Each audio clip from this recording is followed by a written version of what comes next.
Namo tassa bhagavato arahato samma sambuddhassa. This is the second Dhamma discourse on a series entitled Bodhi Dhamma, the Requisites of Enlightenment. Last week we discussed about, in the first talk, we discussed about the definition of the term Bodhi or enlightenment. What exactly is meant by enlightenment? Now the Buddha is the supremely enlightened one, and there are other different grades of enlightened ones, like the Arahat, the disciple Buddha, then the Pacheka Buddha, and so on. So now, basically the meaning of the word, as you see, as it is very important for every seeker of enlightenment to know. So the definition, I mentioned two words, two concepts really. One is the concept of emancipation. Now you all know that in 1863 the American blacks were emancipated, they were given freedom and they enjoyed independence. There are in stages, of course, and so many things happened, their lives changed, their status changed, so much so that today a black man is the President of the United States. Freedom, emancipation has brought them this ability, this capacity and eminence. The other idea was, which I mentioned last time, was the idea of being awake, to wake up into the light of truth.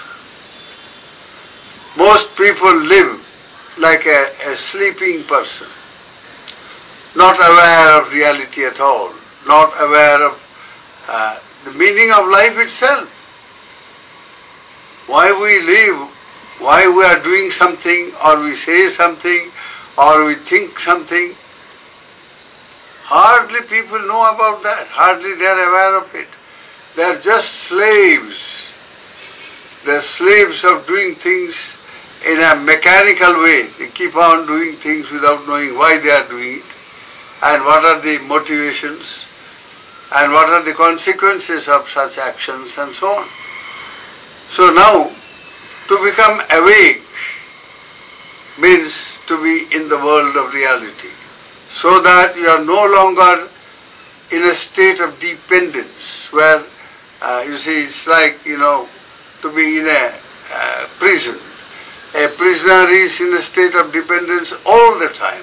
There is no freedom whatsoever unless he is set free.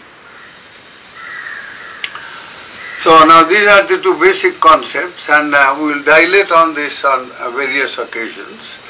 But now this much is enough. Today the subject would be just a simile, and just to illustrate how the factors of enlightenment, the requisites of enlightenment, Bodhi Dhamma, that means those factors which lead one to emancipation. There are 37 such factors that lead, when you cultivate them, develop them, and bring them to perfection, then they lead one to enlightenment. So now these factors, today in this simile, bit by bit it will be made clear, and as an illustrative instruction you will see that it goes in much better. Now, the simile is that of a king. Long ago, Once upon a time there was a king, a Buddhist king in India, very devout, and this was during the period 1000 years from Buddha's time. That period we had millions of arhats, literally.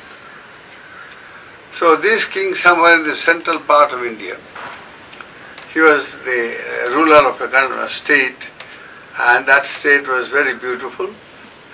There it was dotted with so many hillocks and jungles, and a very, very prosperous state. And the king was known to be very virtuous and very kind, and so on. So now the arhats, all enlightened disciples of the Buddha, 8 months in a year they spent just going from place to place preaching the Dhamma, in the same way that Buddha himself did. Buddha lived 4 months during the rainy seasons in one place, and during the 8 months he just went about charika, you see, preaching tour from place to place, village to village, and town to town, and so on. So these arhats were doing the same thing as usual, and many of these arhats, you see, passing through this particular state, they found out a place you see, which was very, very beautiful. There were 2 rivers on 2 sides of you see, a range of hills, and the hill was right in the middle of a thick forest. Now, all around you have this forest of tall, huge trees of segun and sala and all these very famous Indian teaks. So, and then the Rocky Mountain had so many caves. It was all dotted with caves all over, on all sides. So these arhats would go and occupy one of these caves and spend some time, you see, resting on their tour and so on. And then if they are not on tour and they wanted to spend 4 months rainy retreat, they just settled down in one of these caves and went out, you see, outside the forest area. There were villages all around. They would go and just go for alms round and come back and stay in the cave and meditating and spreading thoughts of universal love and universal compassion for the benefit, for the happiness and well-being of all around where they lived, throughout India, throughout Asia, throughout the world. They lived only wishing the happiness and projecting their powerful spiritual thoughts that people may live in peace, that there may be no war, no conflict, no fight, that there will be no natural calamity like you see, famine and so drought and so on. So the people, the villagers all around were very, very respectful, and they were all very prosperous. From the time the arhats began to come into their villages, they became extremely prosperous because their crops always came. They never had any trouble. They had rains aplenty, and you see, they had very prospering agricultural operations everywhere, all around. And so the news spread everywhere. The king came to know. So he said, I want to go and visit these arhats during this rainy season, those who want to stay here in this kingdom. So he asked some of his ministers, and then they went in a ratha. It was hardly about 50 to 60 miles from the capital. So they, just outside the jungle area, somewhere in a opening, very nice clean area around the river bank, a very nice green areas there. He had a camp built, and then he stayed there and he sent his men, you see, his ministers and so on, because the jungle had wild animals. And but they never hurt any of the arhats. They loved these arhats, in fact. So anyway, these men, they had, you see, they were intrepid people, courageous men. So they went to the cave and requested the head of the Sangha there, Venerable Sir, we want to have your darshan tomorrow morning. We want to offer some yagu, the morning kanji, and would the Venerable ones accept it, and so on. So they agreed. So next morning they came and they offered them this yagu kanji with some eatables and some sweet items and so on. After that they gave a discourse to the king and all the others. The king requested them to stay for 3 months, rains retreat, and he would like to offer dana, etc. He will make arrangements. So he will build a dhanasala, that is a hall, a dining hall, where the arhats could come and sit down, and the villagers from all around could come, cook and then offer, or anybody who wants to do that. And king himself undertook to do that for the first week. Sorry. And then also he built a Dhammasala, Dhammadesana Sala, a preaching hall, which was which had a facility for a little shrine, and they could sit down for meditation and all that sort of thing. A complete sort of spiritual camp. So the arhats accepted, and the king made all arrangements. He brought his queen, his family people, and the others also. So the camp grew into a big village, like it's a big village of camps, and huge quantities of food stuff and all kinds of things were brought.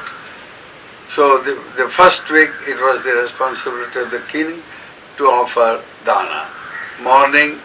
Early morning 6 o'clock and 11 o'clock, around that time, the one principal meal. Morning one was a liquid kanji with some tidbits, that's all. And so on the full moon day, Ashalhi Purnima, on the full moon day of July, that is this month, it will be on the 7th, and we will have a very nice function here as usual. So these men all ready with their food. Early in the morning, 4 o'clock, they started preparing, and exactly by 6 o'clock, in one line, all those arhats emerged from the forest and came towards the camp. Their feet were washed by the king and all others there. They were all wearing white dress, and they washed their feet, made them sit, and offered them the kanji and all that. Then they heard a small discourse, and they took the Atta Sila, the 8 Silas, the 8 precepts, and so on, and then the arhats left.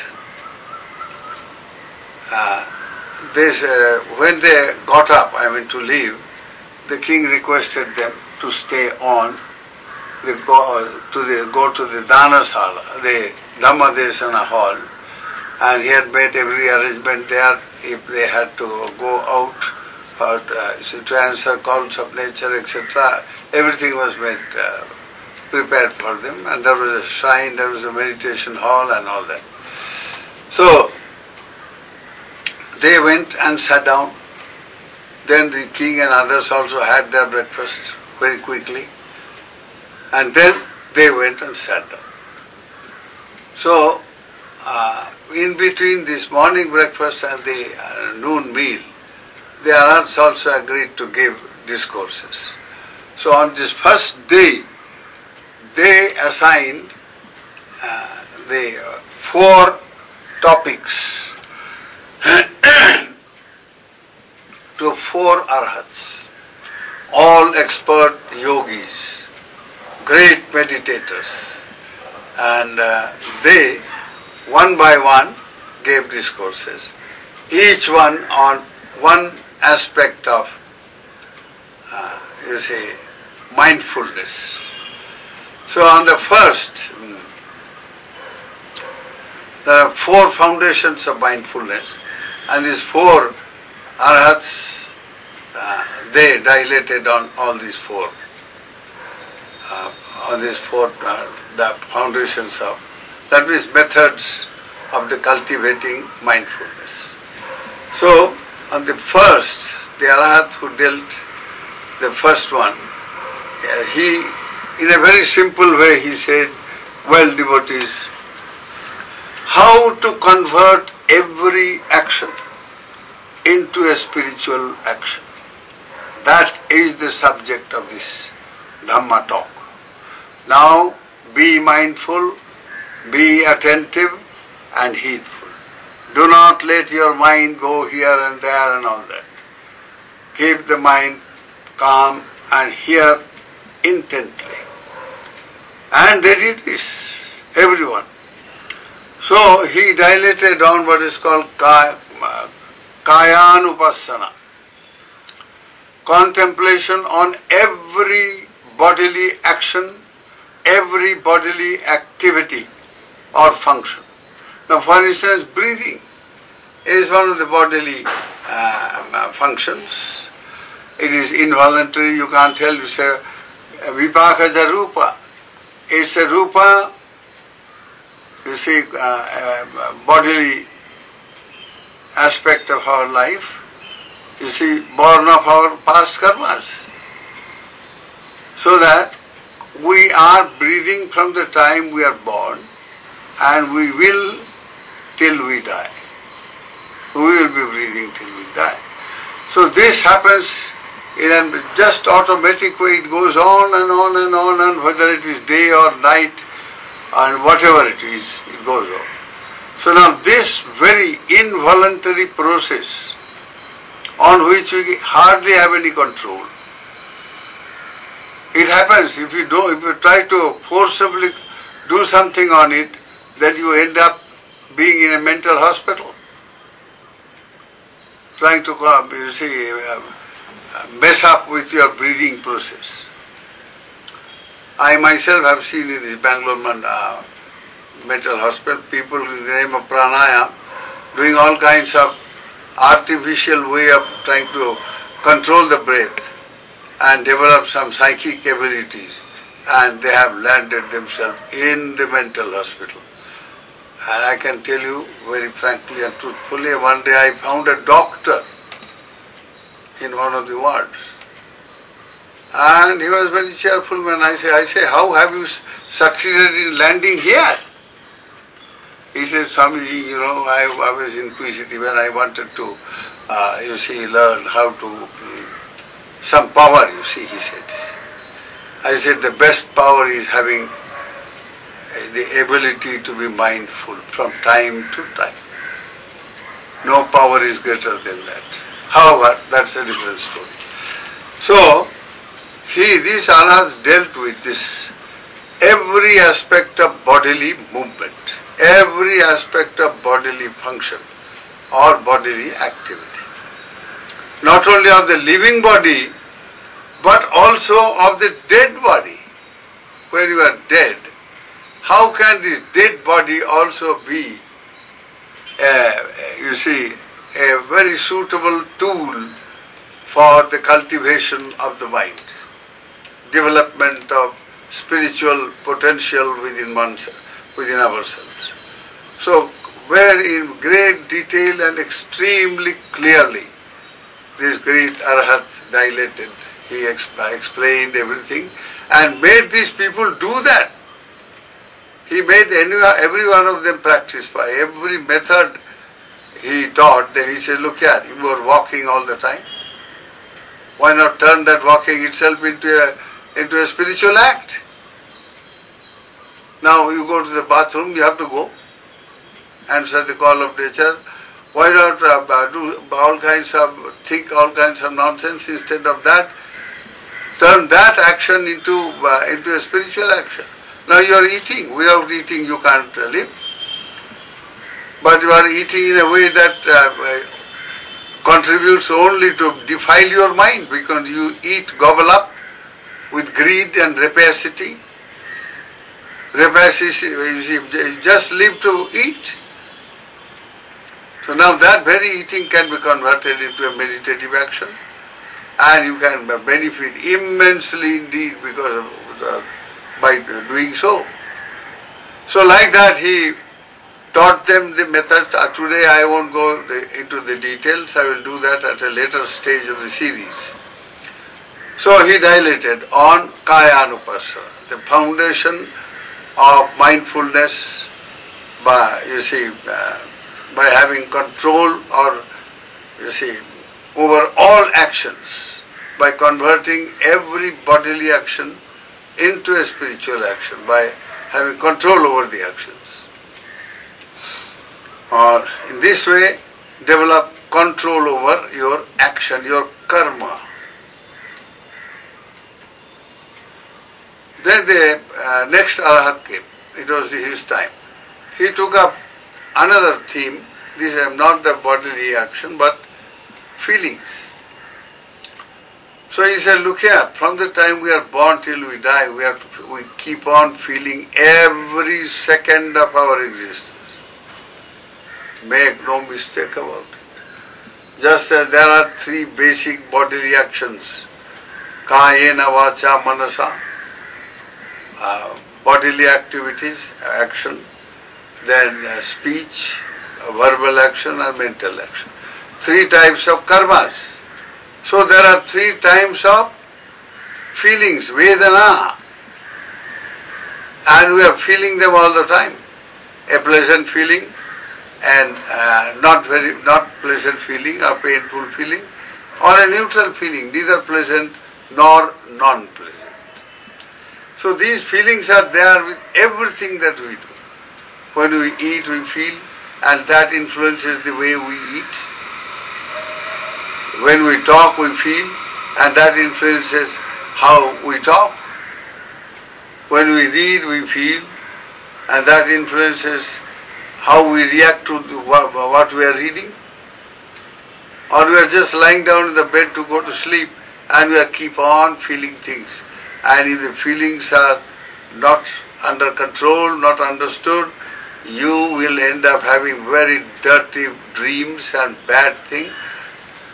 So, by turning the feeling itself into a tool for cultivation of mindfulness, sati. Once you do that, you have control over your mind. Feeling is the door to mind. When you have control over the feeling, you can have control over your mind. I have already dealt with this aspect in one of the discourses before. We will continue with this later. So after he did this on this second foundation of mindfulness, the third Arhat appeared and he said, well, I am going to tell you, mano eva manusyanam karanam bandha mokshayo. Mind, nothing but mind. That is the reason for both, dependence or independence. It is the mind which keeps us in bondage, or it is the mind that brings us freedom, emancipation. So know your mind, then you will be able to shape your mind And when you are able to shape your mind, you can develop your mind, and by developing your mind, you develop all the potentials of mind, and then liberate the mind once for all. And so on, he dilated on how to turn every different mental states into a tool for cultivation of mindfulness. I won't go into details, I will do that later, one by one. So he did this on mind.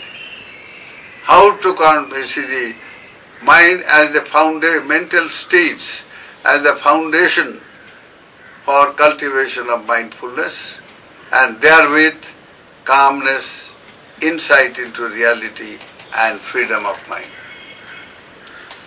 So once he did that, it was time, so the fourth Arahat appeared.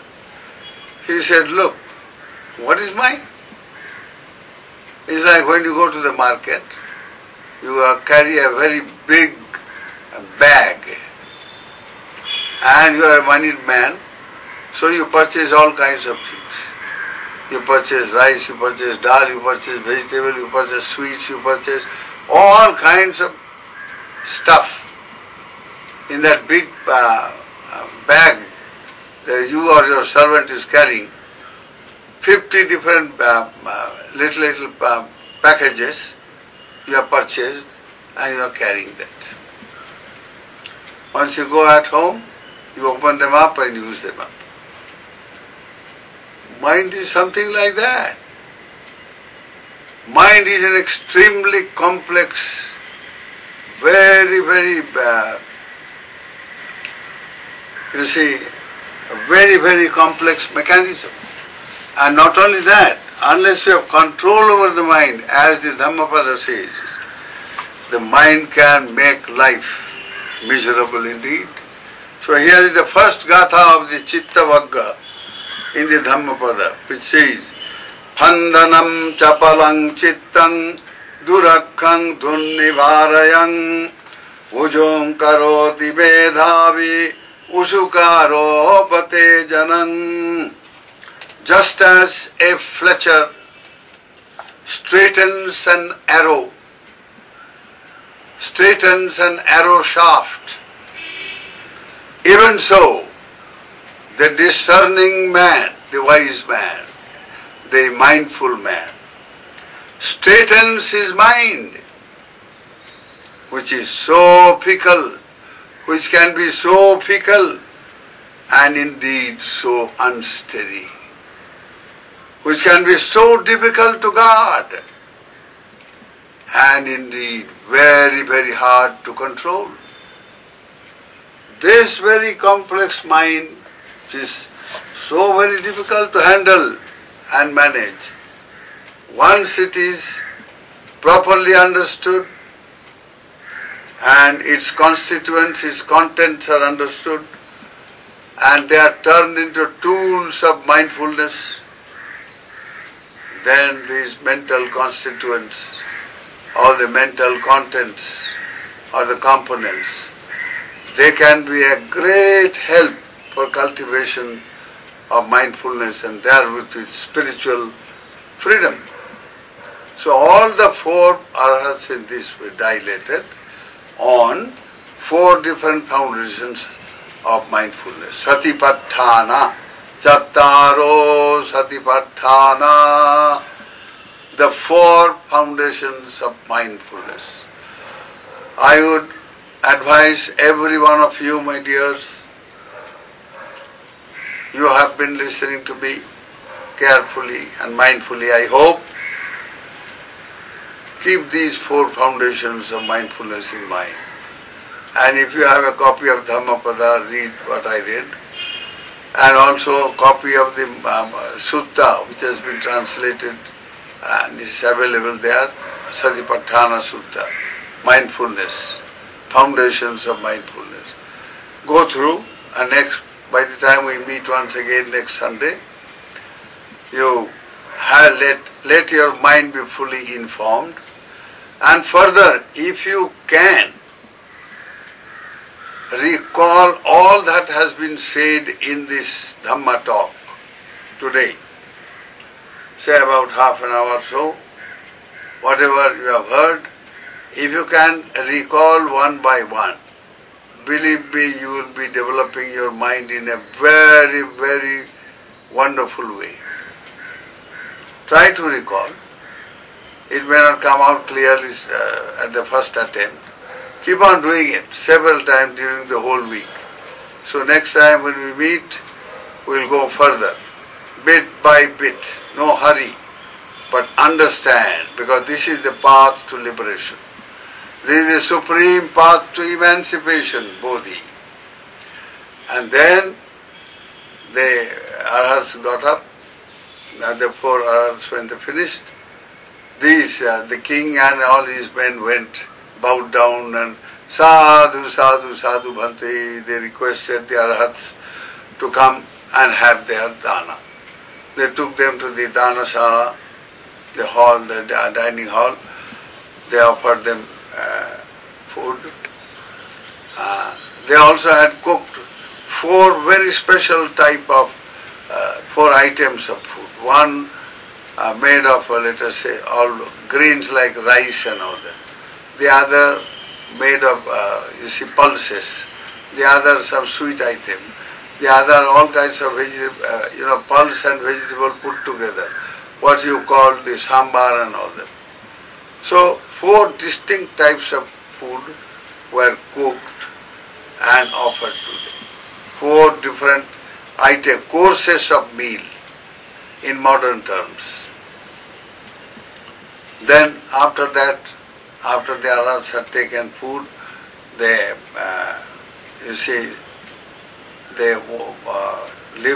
removed their hand from the bowl. These people went and took the bowl, went out and washed and gave back the bowl. Then the Arhat, the Maha Arhat, he gave a discourse, short discourse. Every Buddhist monk does that. After receiving his dana, he has to give a thanksgiving Dhamma talk. And that is what the head Arhat gave them a talk, very inspiring talk, gave, a resume of all the fourfold foundations of mindfulness. And then they got up, these people got up also and followed them after a distance, returned. They had already taken Shila, 8 Shilas, so they had to take the meal in time.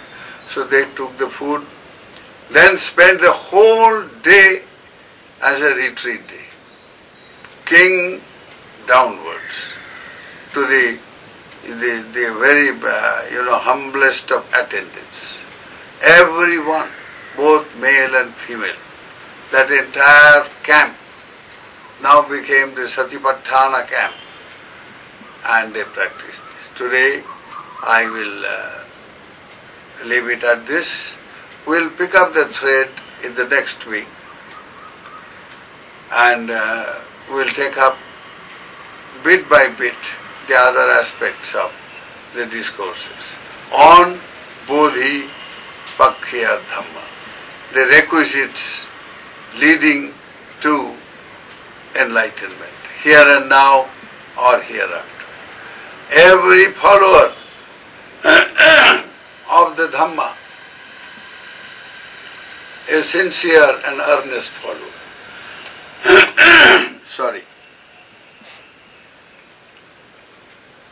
will, in order to achieve,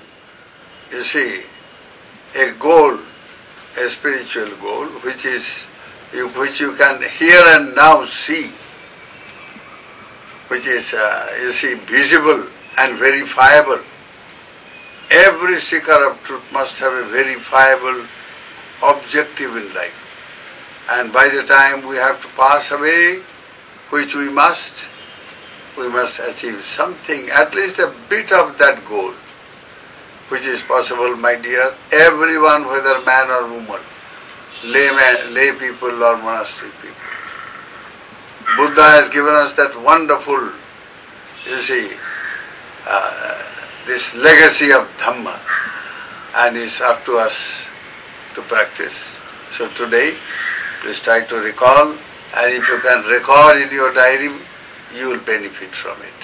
May the grace of Bhagavan Buddha surround your lives with wisdom and well-being and enable you to cultivate mindfulness. May you all be happy and well.